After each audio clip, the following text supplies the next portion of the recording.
My name is Caitlin. I'm a homeschool mom to 3 unapologetically wild and crazy boys, 2 kittens, and wife to an amazing husband. And we've been homeschooling now for going on 6 years. It was something that I started before the pandemic because of health issues in the family. And we tried going back to school the year the pandemic started. And we were just like, you know what, let's just homeschool. So that's what we've been doing since. A little bit about my family and I, and this is new. I am new to this, not new to homeschooling, but new to YouTube, and hopefully you guys can be a little patient with that. I just have some haul videos. I'm going to start posting a lot more content on what we do, unit studies, teacher planning, everything that kind of goes with the whole homeschooling gig.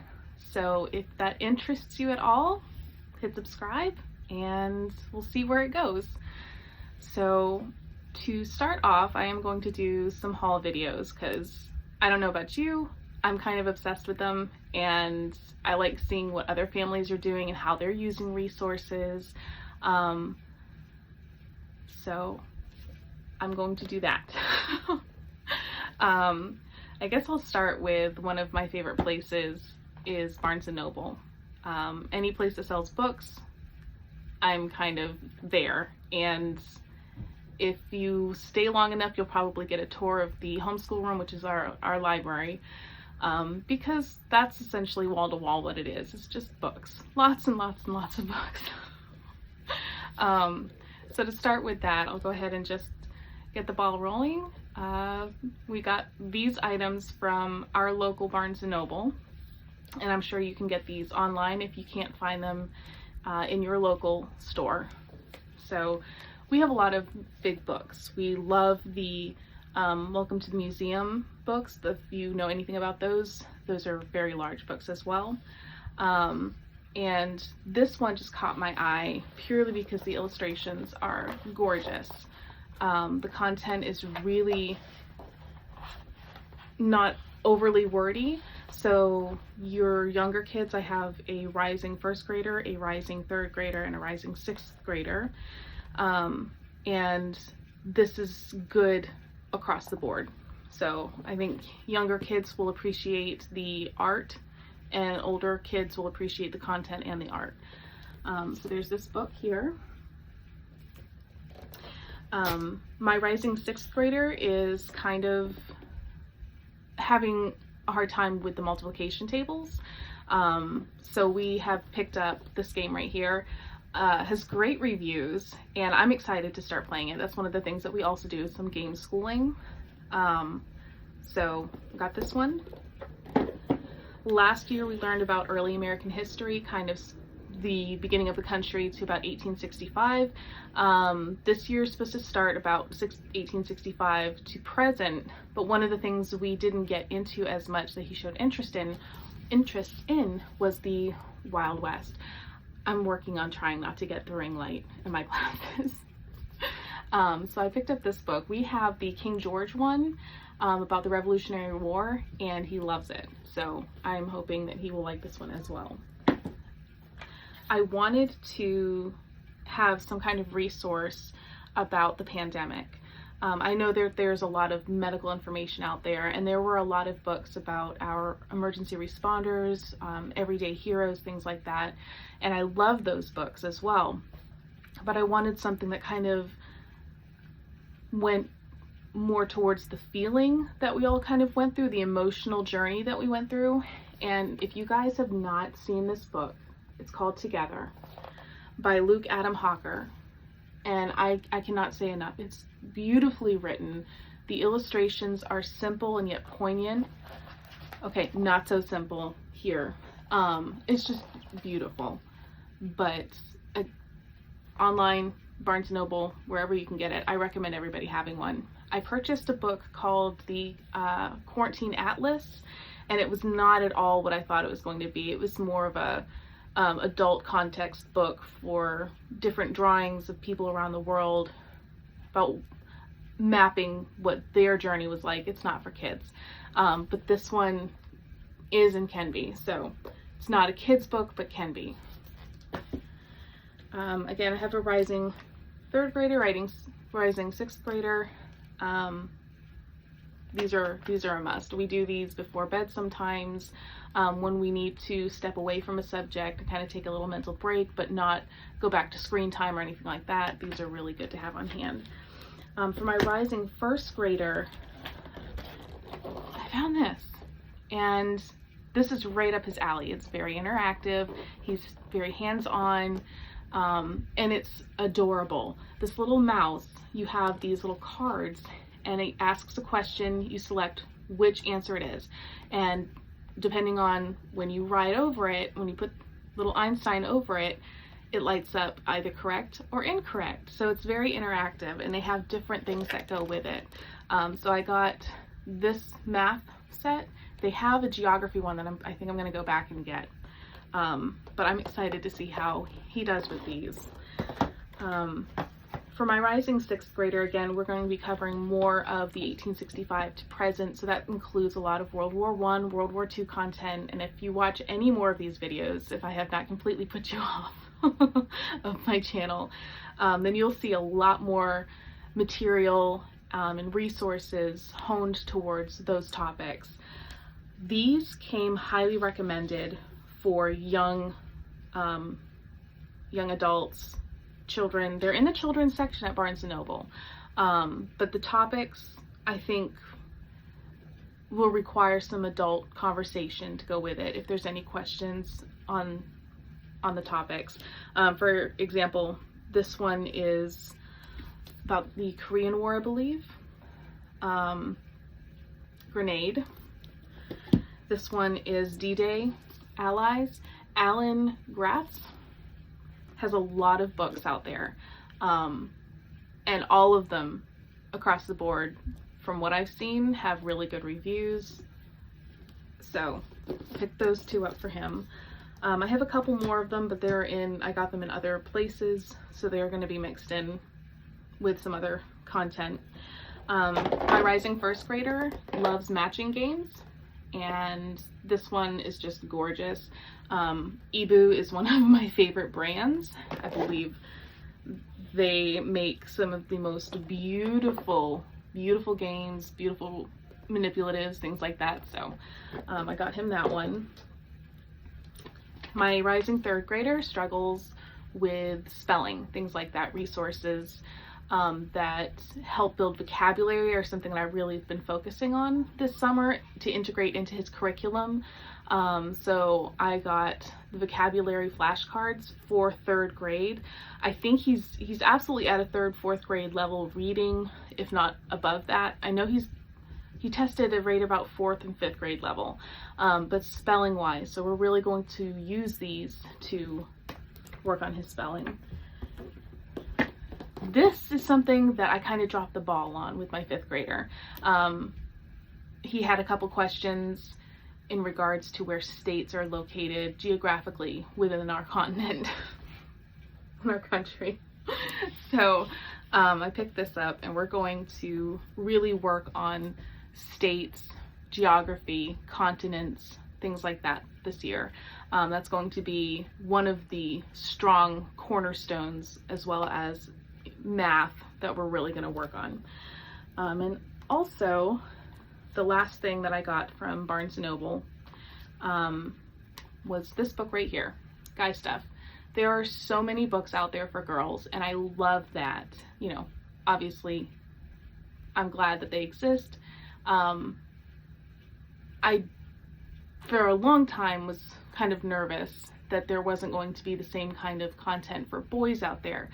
These are generally newer to the publishing game, but I'm really excited that they have specific boy-related content for puberty and things like that. So I picked this up for my almost 11-year-old for obvious reasons. So I'm excited for him to read through this and for him to get more comfortable with who he's becoming. So that's it for Barnes & Noble. The only other thing that I'm going to include in this little haul video are some things that we got from Amazon. We were gifted quite a few of these things from family and friends. They help out with our school, which we call Bunny Trails Academy. I should probably clarify, it's called Bunny Trails Academy, our little school, because we have loads of bunnies around our neighborhood and in our yard. We even have a nest of baby bunnies in my front flower garden right now.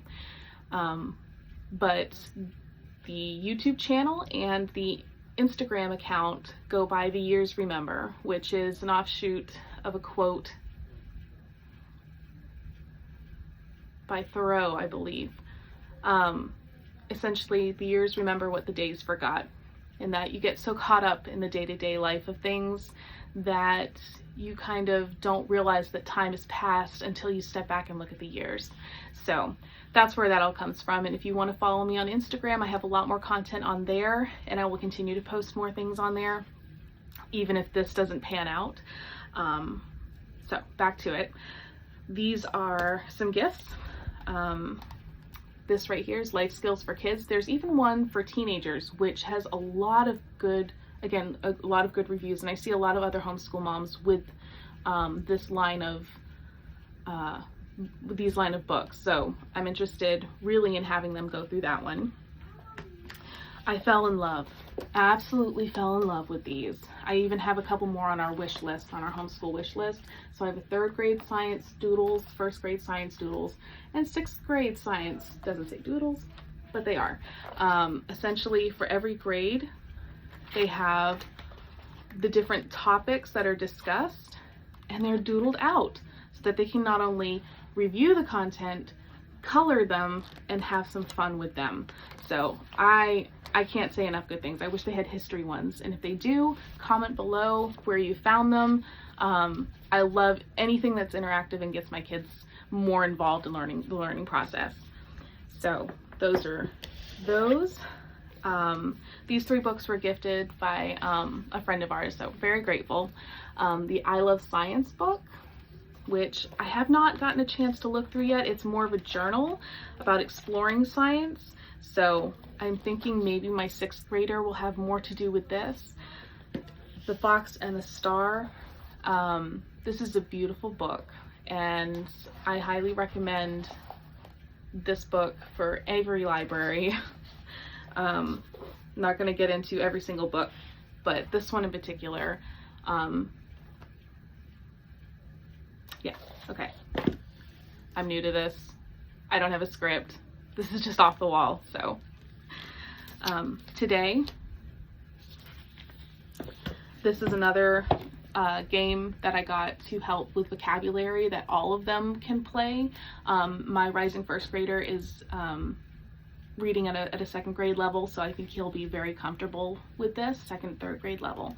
And I think they'll have a lot of fun, all 3 of them, with that.